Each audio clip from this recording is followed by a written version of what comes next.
Hello, this is Priscilla with Scylla Travel, where I help you live the dream through travel. And today's topic is about Portugal and Portugal's most lovely city, Lisbon. And Lisbon is quite the charming city. So, this is Priscilla with Scylla Travel, helping you live the dream through travel. And I help empty nesters travel with heart, heritage, soul, and adventure. And again, today we're here to talk about Lisbon.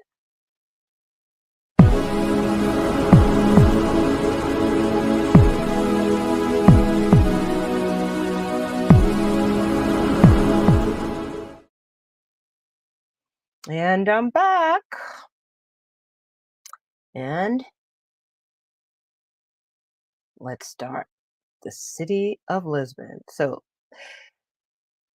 it's been a minute, but I'm back. And if I'm back, anything, any topic that I have to share or go live or talk to you about is revolving around a trip, some way, shape, or form. It's going to be about a trip. So today we're looking at Lisbon. That's in Portugal. So, why Portugal? Well, did you know that seniors are actually retiring to Portugal? Um, why would they be doing that? Well, number one, because of the low cost of living. There's also high quality public and private health care. There's a pleasant Mediterranean climate with abundant sunshine and a high level of safety and political stability. You see, I have that highlighted, right? A high level of safety and political stability. Okay, just let that sit there with you for a minute. There's also rich cultural experiences and a welcoming atmosphere toward expats. Did you also know that Black travelers are also reclaiming Portugal? Why would they be doing that? Well, to escape anti-Black racism, which might be prevalent in their home countries. There's also a new nations neighborhood in Lisbon. People are visiting and they're looking into finding alternative places to call home. Portugal's also more relaxed, um, and it also offers greater cultural anonymity. And by cultural anonymity, I mean where people are not stopping and gawking at you, or just, you know how the Karens go. So, Portugal is a place where people visit, or they're visiting these days, Black travelers, because of anonymity. They're finding Portugal also to be a more leisurely place where they can explore without the constant attention. And Black travelers are seeking to connect with and reclaim Portugal's overlooked Black history through tourism. So, those are some reasons. Now, before I go um, into the trip, I want to talk about Portugal because I myself had to get refamiliar with Portugal. I don't remember learning a whole lot about Portugal other than the Nina the Pinta and the Santa Maria and Christopher Columbus many, many years ago, decades ago. And I'm really not certain on what the children or the kids learn in school these days. I feel, my opinion, I feel like we learned a lot more um, when I was growing up about other countries.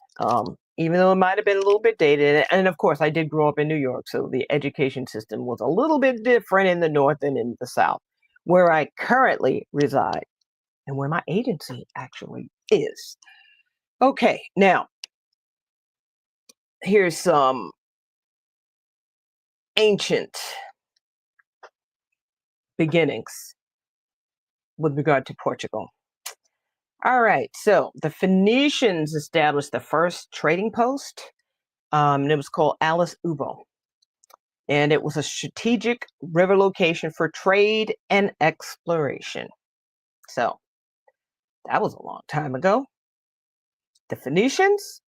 Now, a little bit more prehistory here. Before Portugal was Portugal and Spain, because it's actually a peninsula called the Iberian Peninsula.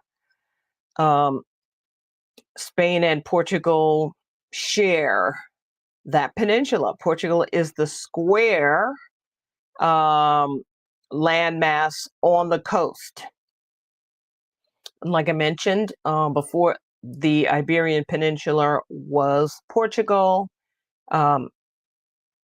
Between the 2nd century to the 12th century AD,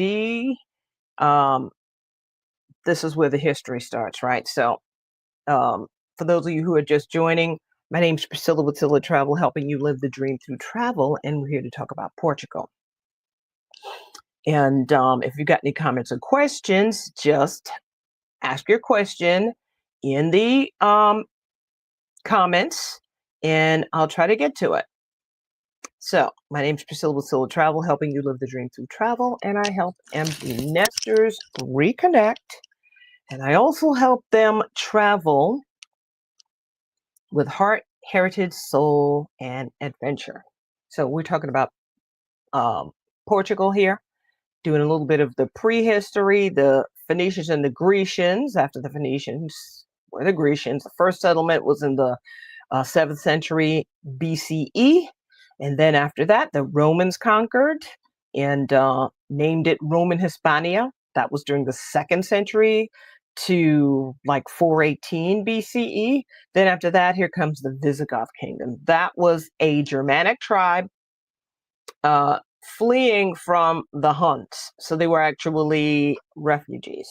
So they asked permission to move to the peninsula, which was under Roman rule, and they had some agreement for a little while where they basically, you know, did some warfare or for the Romans, but the Romans didn't follow through on what they said they were going to do, and then there was an uprising. So the Visigoths were from 418 to 711 AD, and after that came the Islamic kingdom, and they named the peninsula Al-Andalus, and they were the Moors, what we know as the Moors, from 711 AD to 1492.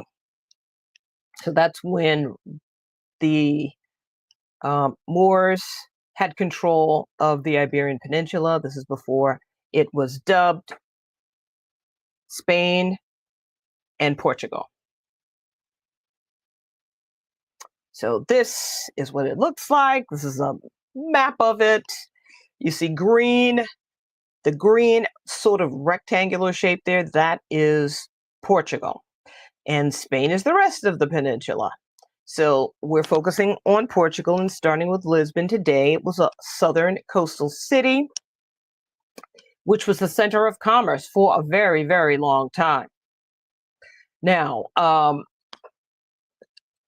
like I said, the Romans ruled Portugal for a while, and there are some Roman ruins there. There's the remains of the Royal Roman Imperial Temple, Evora.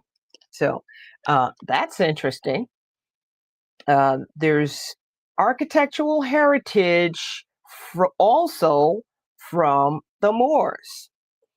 And so especially during the in the southern areas, the southern port like Lisbon and the Algarve area along the coast, you'll see Arabic architectural designs of the towns. And like I mentioned before, the Moors were the name given to the Islamic kingdom or the Islamic rule over that portion of the world, or Western Europe, the Iberian Peninsula, occupied by the Moors, which were Arabs, Berbers, and sub-Saharan Africans. And that kingdom lasted, or that rule lasted, from 711 to 1492 AD. Now, who were the Moors? Well, the Moors were Muslim people who invaded and ruled parts of the Iberian Peninsula, consisting of Spain and Portugal from 711 to 1492. However, Portugal did regain their independence from the Moorish rule earlier than the rest of the peninsula. So they regained their independence and their kingdom in 1249. Now, the term Moor is not a precise term. It's not a country or anything like that. Medieval Europeans used to broadly name Muslims from North Africa Moors. And also, they referred to the Moors who ruled in Al-Andalus, which is Muslim Spain and Portugal. They use that term loosely to describe all of the people sometimes. So they use that term interchangeably. So the Berbers, which are the Amazigh from Morocco and Algeria, they live in northern Africa. Then we have the Arabs from the Middle East and sub-Saharan Africans. Those people made up the Moors. Were some of the Moors black? Yes, they were. So there's evidence that shows that black Africans, who were also called Sudanese or Ethiopians in medieval texts, were actually part of Moorish armies and Moorish populations. This is from the historians. And not just historians, but, soldiers, sailors, they all wrote about the places that they visited and their experiences. They kept records. So Berber armies from North Africans also included many soldiers from the Sahel region and the sub-Saharan regions like Mali, Niger, and Senegal. And there were chroniclers, or people who wrote down the history of everything that ever happened. There was one chronicler named Ibn Khaldun, a 14th century North African historian. He noted that there were black African troops that were incorporated into the Muslim dynasties like the Almoravids and the Almohads. So black Africans lived among them. So the Europeans call everybody Moors, even though they were made up of these different ethnic groups. So there were some other Arab historians like al-Bakri and Ibn Hazm, who also talked and wrote about the presence of black Moorish people. Hello, Jean Mendy. I see your comment. However, it's in French and I can't interpret that. But welcome, Jean Mendy. Nice to meet you. Also, they were called Black Moors or Blackamoors in other writings, Europeans and Arabs, historic writings. Okay. There's also Iberian art and literature that depict Moorish people, to include, not exclusively, but to include dark-skinned Africans, also called Moros Negros or Black Moors. So I think there's evidence that the Moors were black. Okay.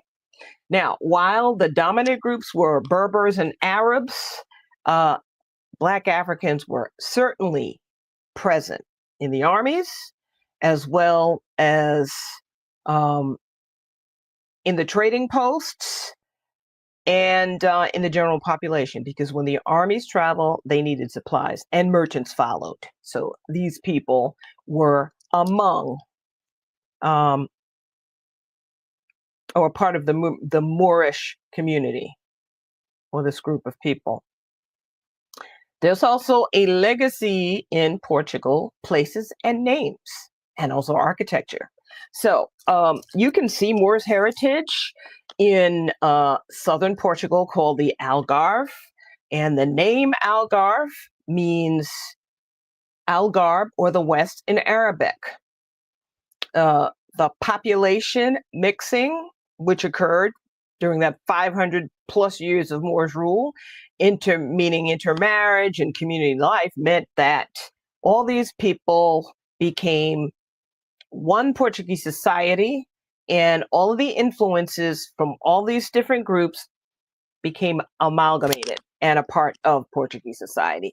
There's also cultural footprints in music, agriculture, which reflect the contributions and influences by the Moorish presence.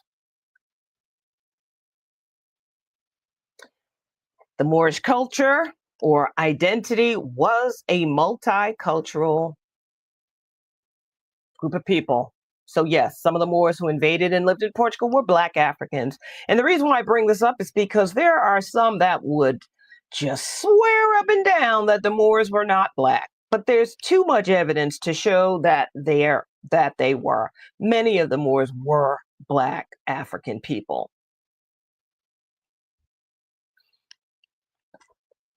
Now, the term Moor itself really could mean anybody from North Africa or the Islamic world by Europeans, but Europeans talked about them and described them as being Black or swarthy. So sometimes Europeans use this term generally for non-Europeans rather than a precise racial description, which that really, the races weren't really defined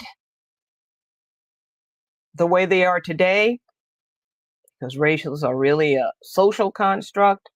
It's really a description of how the people look. So this is a picture of a famous painting painted by Edward Charlemagne, who was an Austrian painter. And he made this painting called The Guardian of Saraglio. And that was in 1878, but he's called the Moorish chief. And as you can see, what does he look like? What does he look like? I think he looks like me. Okay, so now we're going on to the Castle of the Moors. The Castle of the Moors is a place, a hill actually, and it's on a hill outside of Lisbon called Sintra. So this is the history of the Castle of the Moors, or the Castelo dos Moros, and I don't speak Portuguese, so I am sure I am not pronouncing that properly. I did take Spanish in school, and I took French, but not Portuguese. So I'm sure I am not pronouncing it the way that it should be pronounced. However,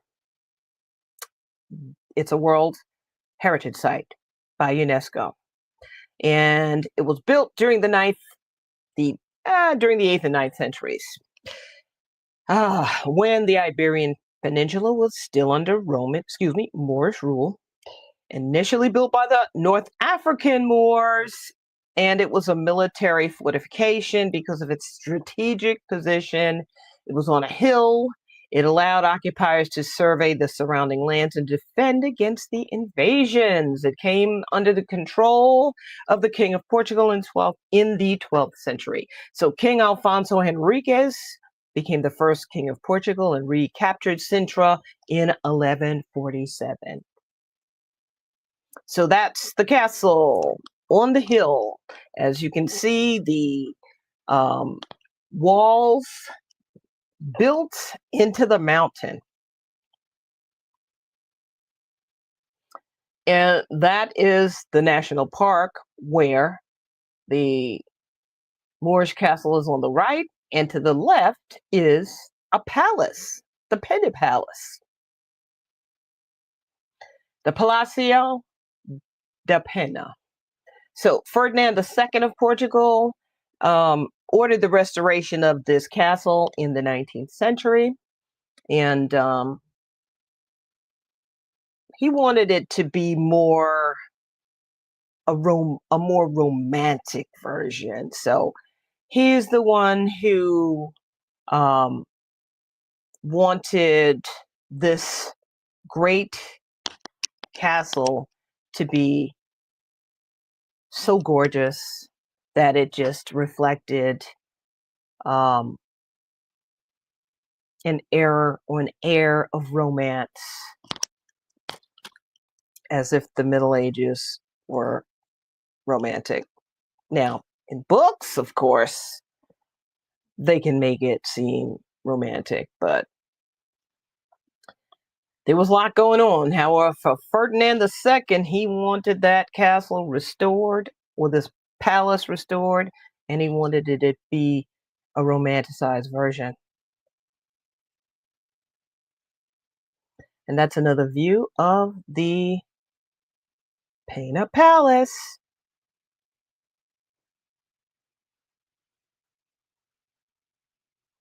Now, moving on to the Age of Discovery. Now, Lisbon was a center of the Age of Discovery. And Prince Henry the Navigator really expanded maritime operations for Portugal. He was a prince, and the Portuguese wanted to avoid trouble with the people who controlled the Mediterranean and the passage from between the Straits of Gibraltar from northern Africa to the Middle East. And that was a way of getting the shortest route of getting to India to trade. Now, the Portuguese didn't have control of that area. There were Islamic kingdoms who were there who had control of that area, and they wanted to just bypass them altogether. So this is what pushed them or gave them the impetus or the desire to, hey, let's go around, see how far we can go around this, West African coast, because they did trade with West Africa. However, going farther than like Senegal, they believed that the ship would burst into flames. No one had explored that far south. So I believe it was Vasco da Gama who actually was the first to circumnavigate the entire African continent, coming from North Africa on the west side all the way down past West Africa to Southern Africa to the Cape of Good Hope, going around it, and then going back up on the East African coast to Tanzania, Kenya, to the Indian Ocean, then to India. So then they made maps. So that's what the Portuguese did. And all along that voyage or that journey, they established trading partners with the coastal African kingdoms. And there were many coastal African kingdoms. There were many kingdoms. And they set up trading posts with them. So the castles, or what we call castles today, were trading posts. And by castles, I mean on the coast of West Africa, dotted along there. Especially in Ghana, there are some in Senegal. There were trading posts on Cape Verde Island, which was a Portuguese colony, actually. But Ghana, uh, Benin, Nigeria, all the way to southern Africa, Angola, all the way down. They set up these trading posts, even East Africa, and they traded in goods and they built these big stone sort of castles, but they looked like castles, but they were really forts or trading posts, and they were actually designed to store supplies until the ships could come in and collect them and they could sail back to Portugal.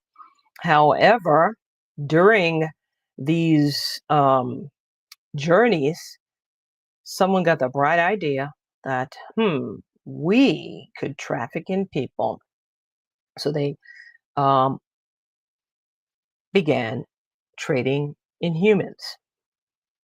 And that's what started the transatlantic slave trade.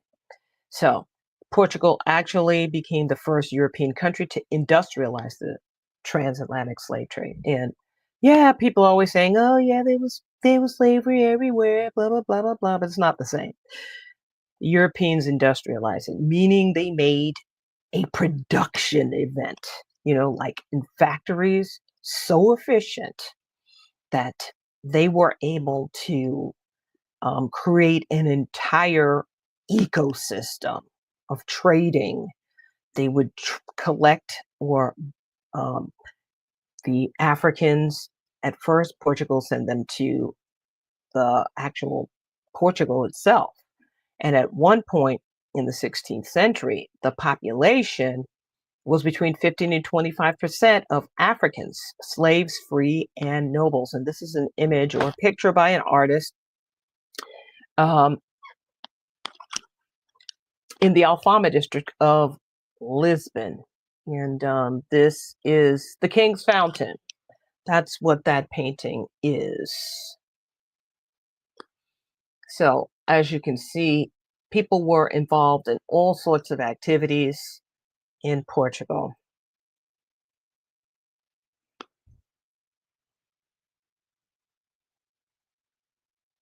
Now, as a result of trading,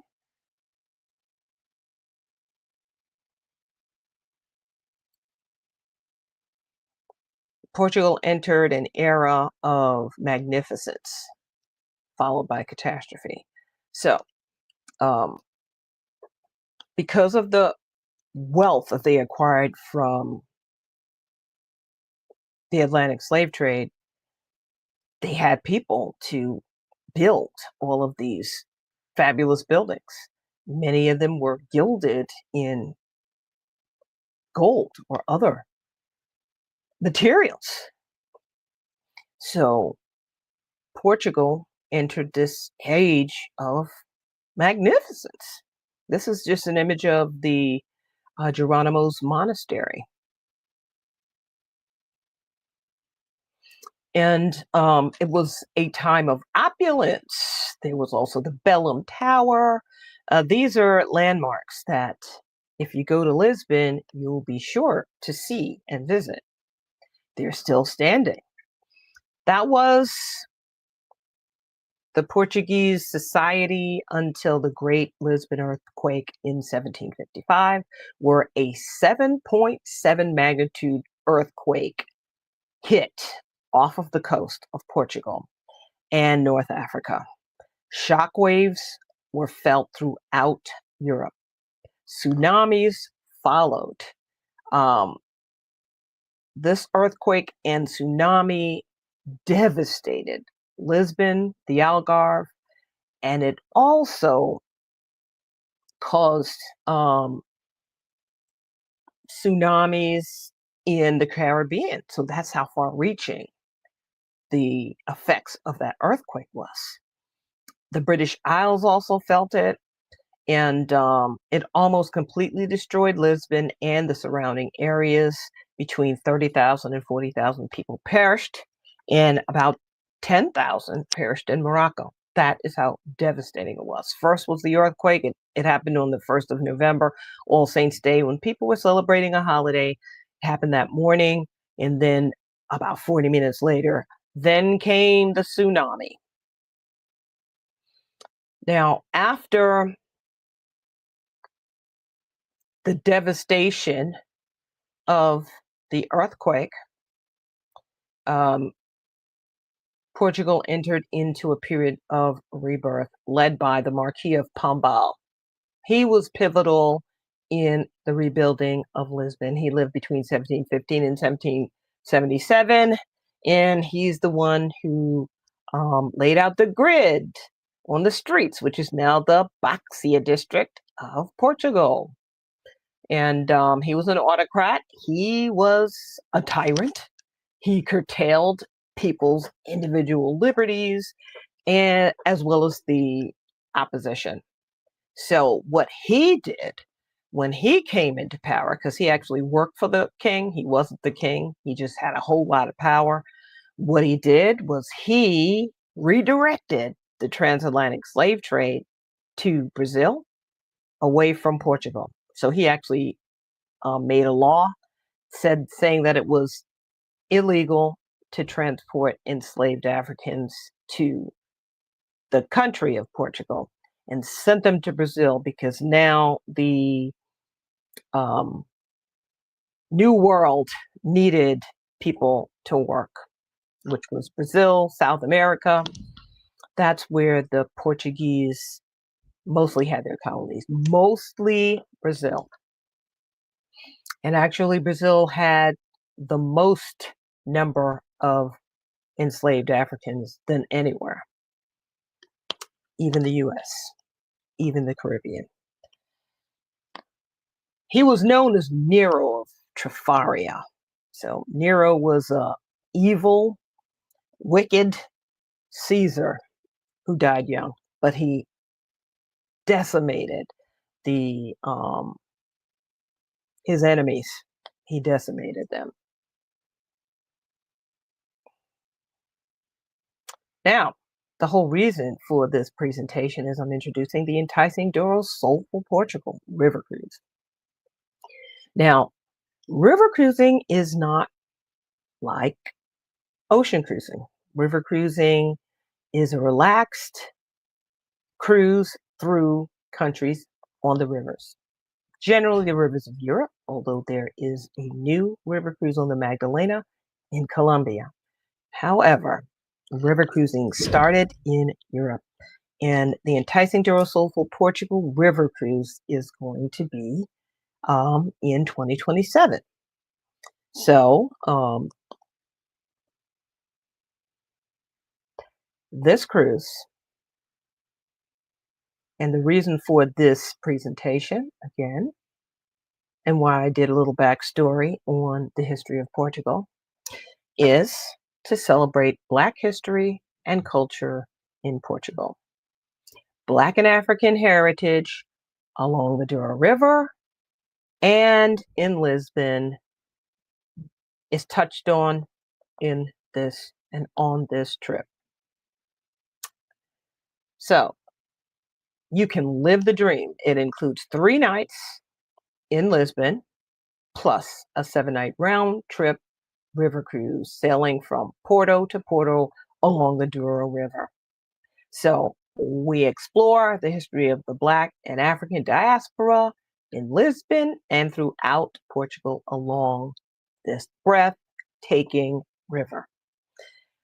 There are Epicurean or cuisine centric tours all along this river cruise.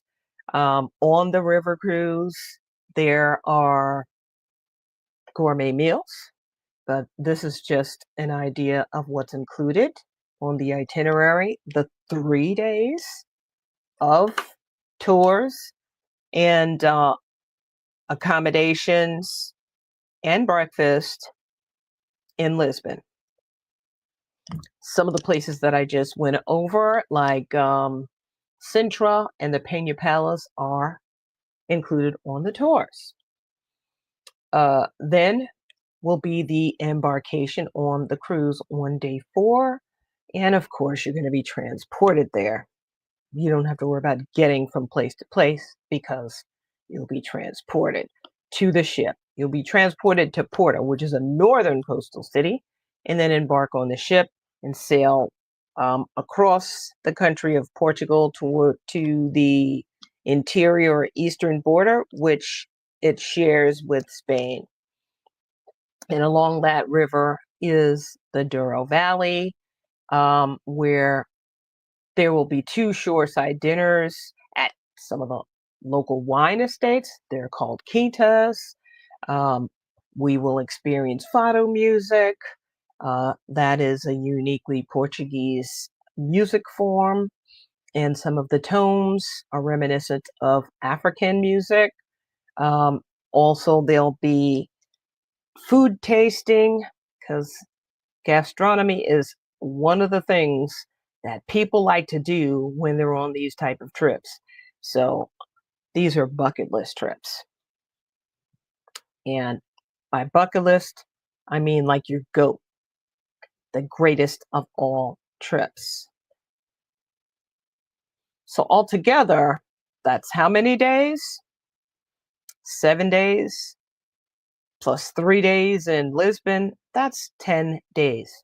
Now here are the features. All the excursions are included. You get to experience that luxury, all-inclusive river cruise in Portugal. Did I say all-inclusive? You get to experience a luxurious, all-inclusive river cruise in Portugal. An all-inclusive luxury river cruise in Portugal. Okay, I just wanted to make sure y'all heard that. You also get to enjoy those 3 nights pre-cruise in Lisbon at the Intercontinental Lisbon or similar, which is a beautiful hotel. There are daily breakfasts at the hotel, a Lisbon city tour, the Royal Sintra, and Pina Palace excursions. Now, your stateroom is going to be an elegantly appointed Riverview stateroom because all cabins are Riverview on a river cruise ship. There's no interior cabin. There's daily entertainment, including cultural performance on board,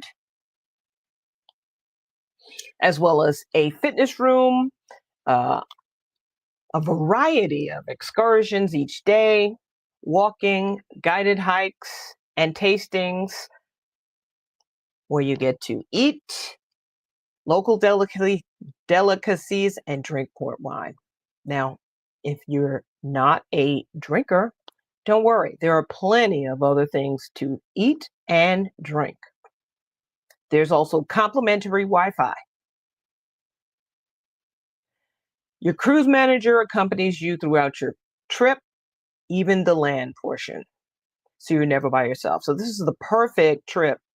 If you don't have anyone to travel with you, you can travel solo. And I have traveled solo on a river cruise before. So you can travel solo, but you won't be alone. There's also a daily cocktail hour and all fine dining on board, 2 shoreside dinners, including them, complimentary wine, beer, and soft drink with lunch and dinner. So there's no drink package. No drink package. How about that? No Wi-Fi package. How about that?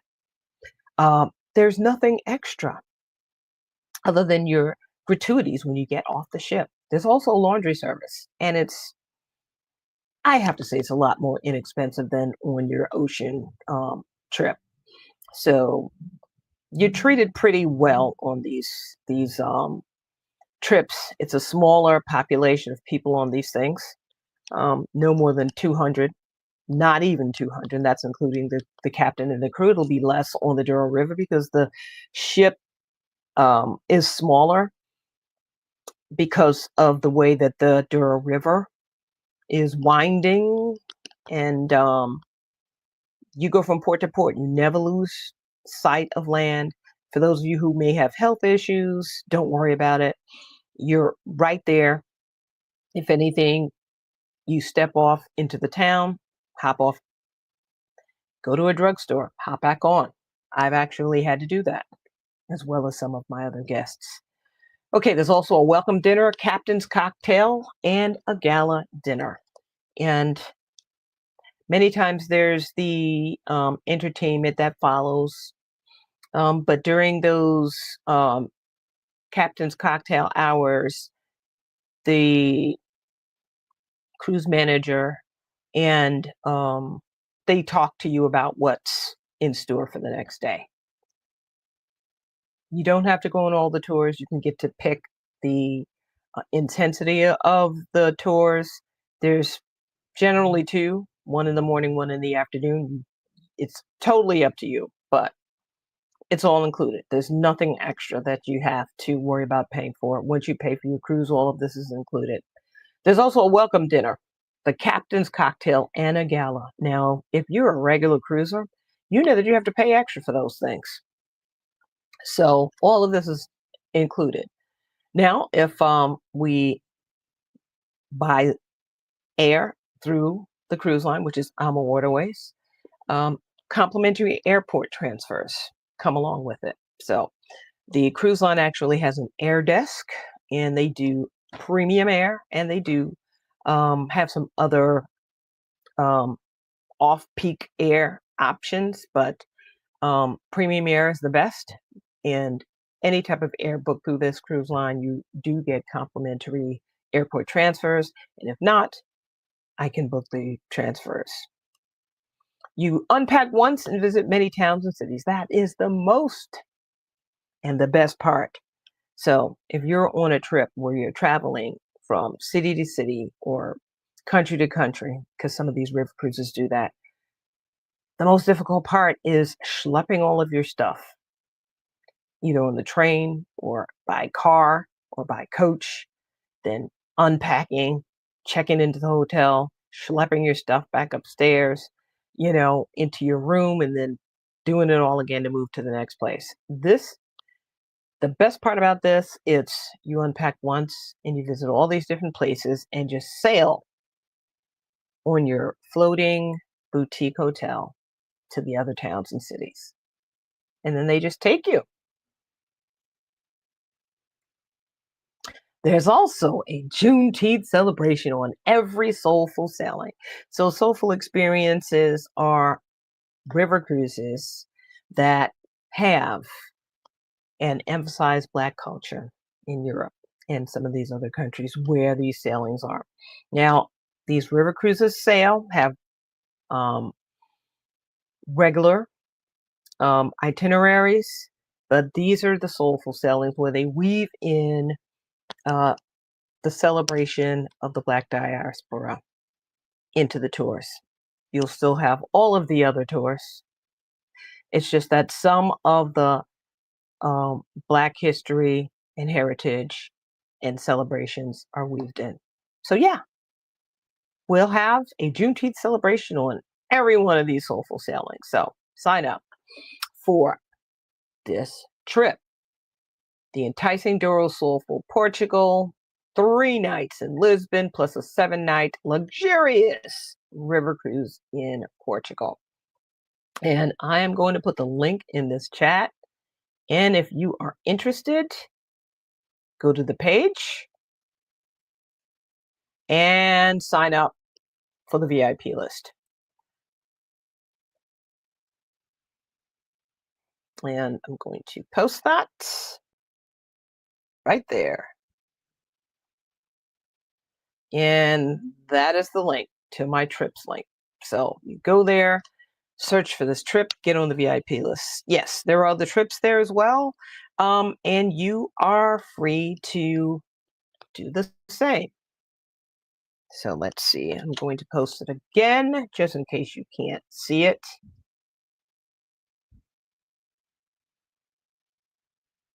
Sign up, get on the list, and stay tuned for my next video series. I'll be talking about the African Chronicles. So tune in tomorrow at 5. So unless anybody's got any comments or questions, I am looking. Thank you for joining me. My name is Priscilla Lucilla Travel, and I help you live the dream through travel. And remember, you have one life. It's time to live it while you have time, inclination, and can do so. So remember, as always, live the dream. Oh, Thanks for joining. Bye bye.